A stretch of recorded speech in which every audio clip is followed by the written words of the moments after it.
Hello and welcome to the second installation of our War and Peace 50 pages a day quarantine edition read through. I am back once again, Matthew Robinson, with my dear friend Dimitri Portnoy. Hello, Dimitri, and welcome to day two. Hello, Matt. Hello, everybody. We have reached a cruising altitude of 100 pages, and it should be smooth sailing from here on out if you've made it this far. I tell you, you have reached the point in the book now where it should start doing the work for you, and the characters will slowly start clicking into place, and the flow of the narrative will start happening. Dimitri, has that been your experience as you've reached the 100th page? Yes, it feels like it's reached the highway and it's kind of opening it up. It hasn't reached its fullest speed, but he's flexing his muscles. There are set pieces coming up fairly regularly. There's some longer paragraphs that are incredibly painterly and involving. I love Pierre's dinner, the two-page description of how he eats, the dance between the Count and Dmitrievna, the basso profundo speaking 50-year-old woman who reminds me of Lady Bracknell from The Importance of Being Earnest. Sure. A Breguet watch has made its appearance in the novel. Breguet watches are still made, and they're actually my favorite brand. That's amazing. Yes. That was a detail I did not pick up on. So I figured yesterday we failed to give a little bit of historical context. I thought I would just give a quick 30-second "you are here," because a lot of people I take for granted. I spent 4 years studying 19th century Russian literature, so I take a lot of this for granted. But the novel takes place in the year 1805, and Tolstoy's original title for the book was actually, I believe, "The Year is 1805," and he then went and changed the title to War and Peace. A little more marketable maybe, but he was writing in 1865. 1805 was the very beginning of the Napoleonic Wars and Napoleon's rampaging across of Europe and farther if he tried. Think of it almost like what would be the World War II comparison. We're in 1935, 36. The shit has hit the fan, but not everyone can see the fan. But the people in Russia And have, some people like Napoleon. Some people like what he's doing. as we've seen, we have Pierre, who's the voice of, hey, Napoleon he's shaking things up. He's a great disruptor. He's flipping the world on its head, and maybe it's for the best. Sounds familiar to a certain political party that I know of in this country at the moment. And everyone else is holding tight to the status quo.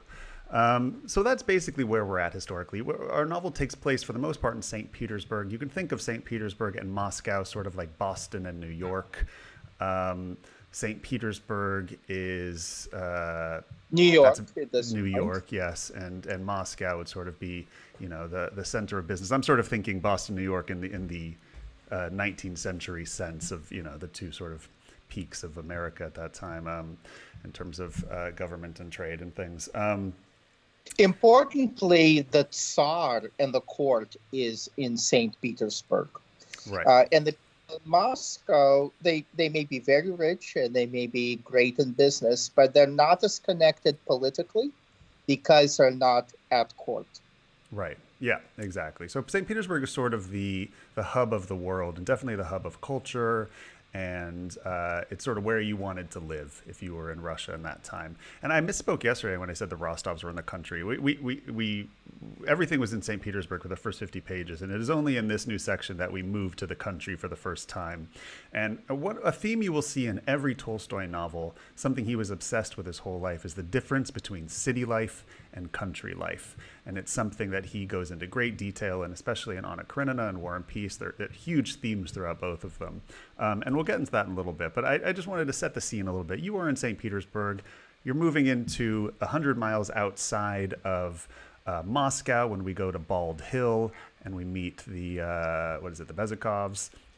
So we're in 1805. It's the beginning of the Napoleonic Wars. All you really need to know is There is a madman conquering the world in the way that no one has seen since the days of Alexander.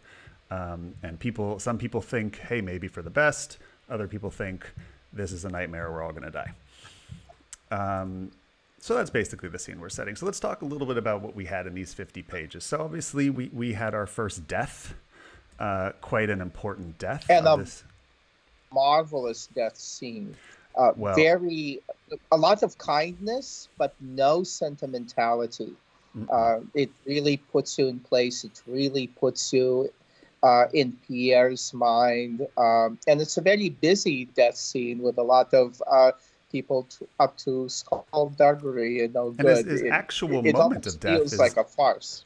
yeah, it will absolutely. His actual moment of death is not one we see, which is something it's told to us by a servant. But and it seems like all the most important things that happen off stage in this one. We only find out that Pierre actually got the inheritance and was taken as the legitimate son through a letter later on. It's like we leave the castle intrigue of what's happening with the death of the count, and we only find out the third act of the story through, a child's letter, we're told later on in the country, which I think is a fascinating way of doing it. But there is a fascinating tug of war between two older women Yes. over the No. paperwork, which is This again is very funny. It's amazing. This section, let's just talk about what happens here. So I'm going to pull up my Kindle characters here so we can get all the names correctly here. So we've got think of the wealthiest man in the Bernie Madoff of St. Petersburg. A very wealthy man is ill. And in sort of Knives Out style, everyone is jockeying for position, thinking that they deserve his inheritance, or at least a piece of it. Nobody wants to get left behind. And then we have the illegitimate son who is being swept in, and there are certain factions who want him to become the legitimate son. And apparently a letter was signed prior to the Count's death saying that Pierre was in fact going to be made the legitimate son, but the main By person adoption. by adoption. Interestingly enough, the main person that's making this all happen, though, is Anna, who is not Pierre's mother, but Boris's mother. But she wants Pierre to become the benefactor of the largest fortune in the world because she imagines that she will get a piece of that.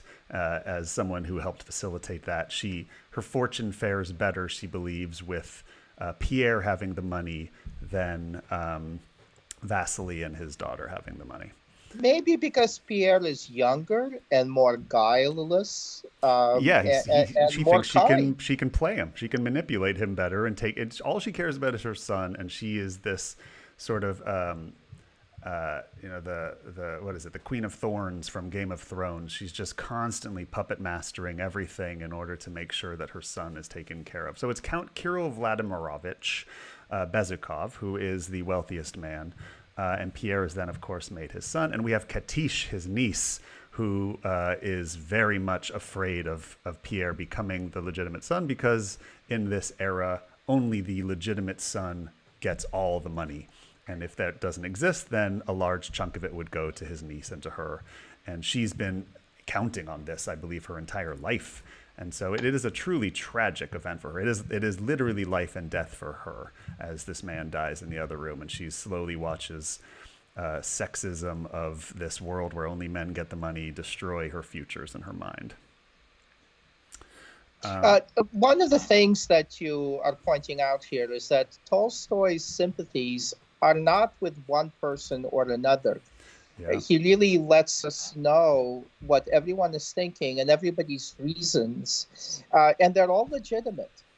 They're all flawed, but there's no villains, No. and everybody is painted in a very nuanced, believable way. Well, and while Pierre is a fool, I think we have the most empathy for him. He's definitely constantly called fat and constantly sort of called, By a the moron. author.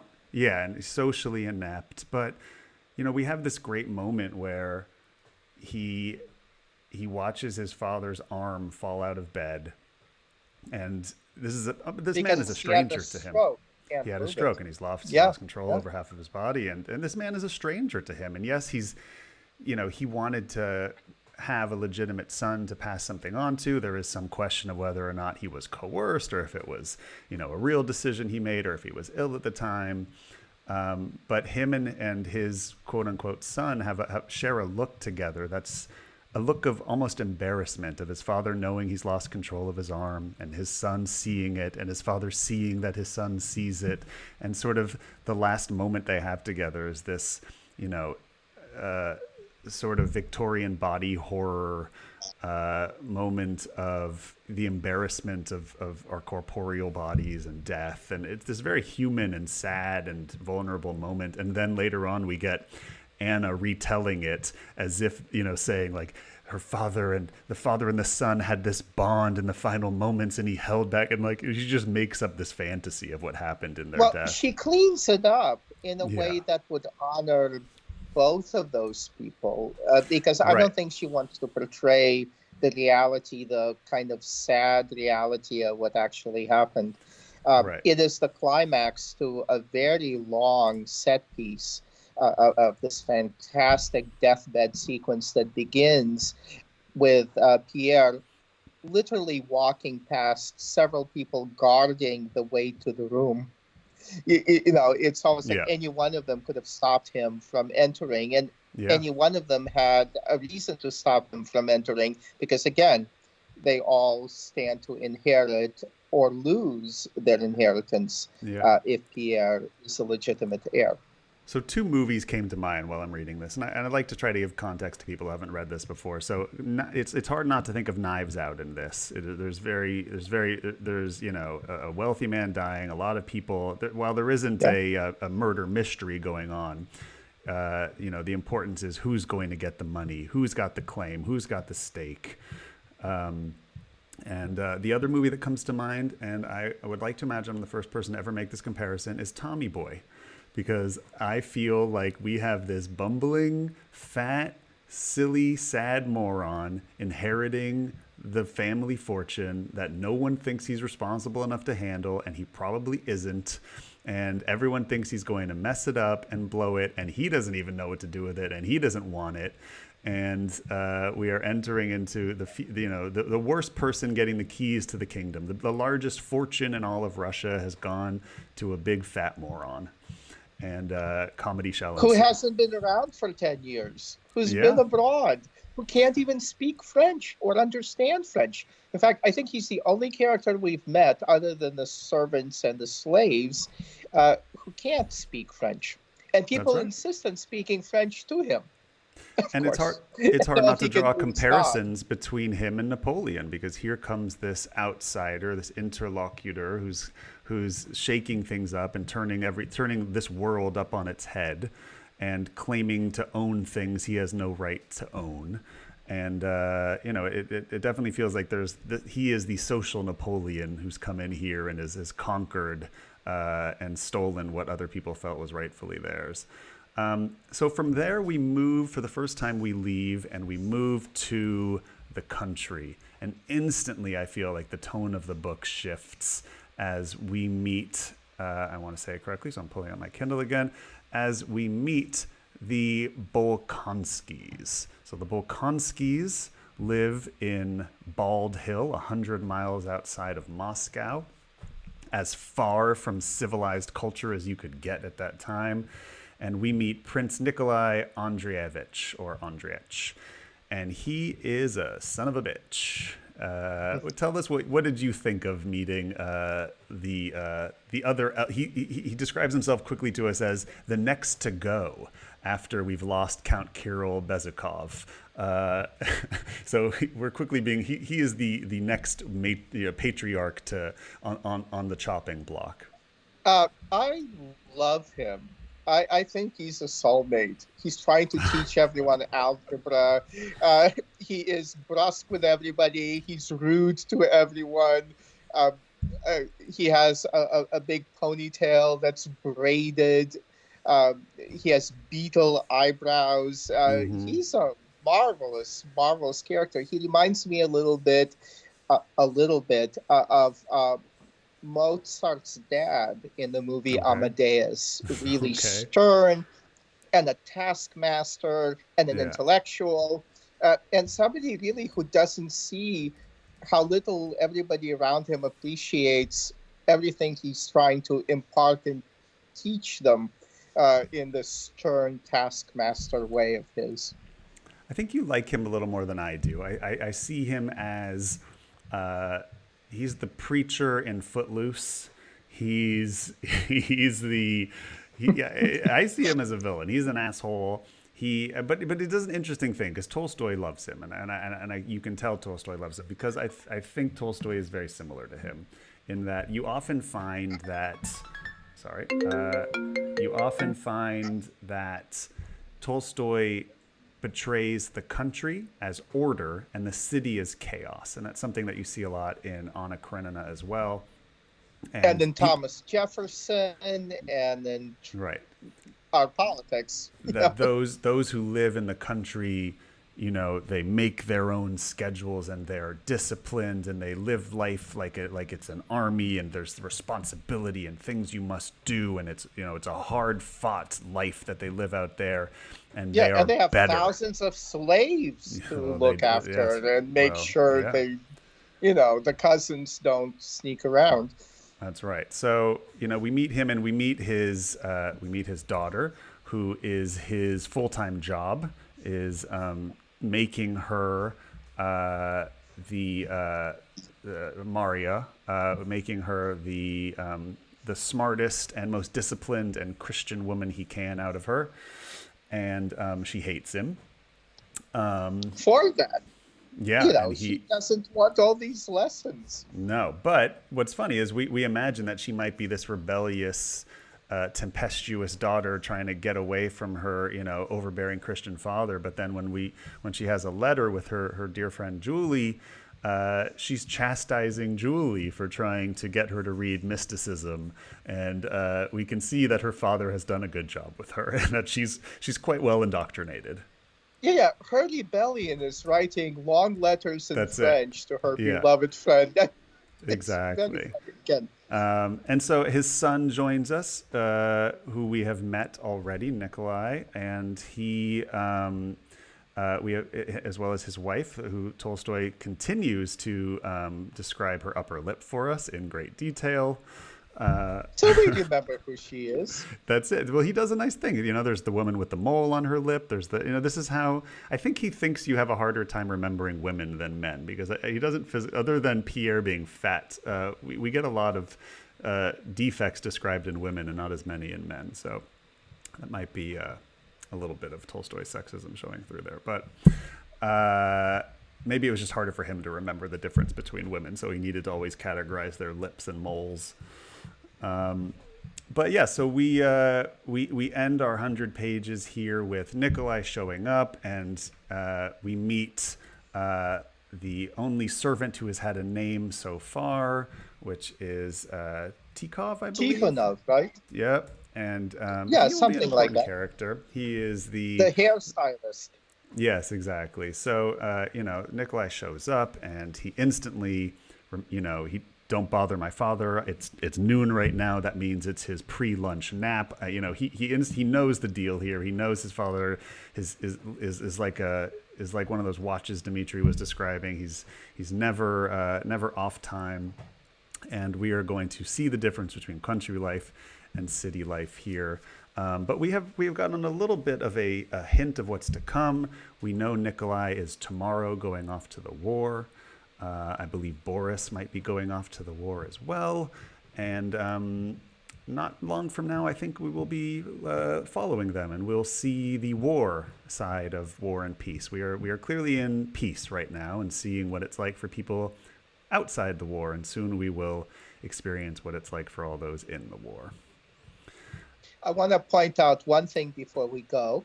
And that's a mirror scene for Vera, who is this stern young woman who isn't well liked by her family. She goes to her bedroom after they reject her and snicker at her, and she sits down in front of her mirror, loosens her hair, and looks into the mirror, and the expression on her face changes into something much more stern and serious and morose.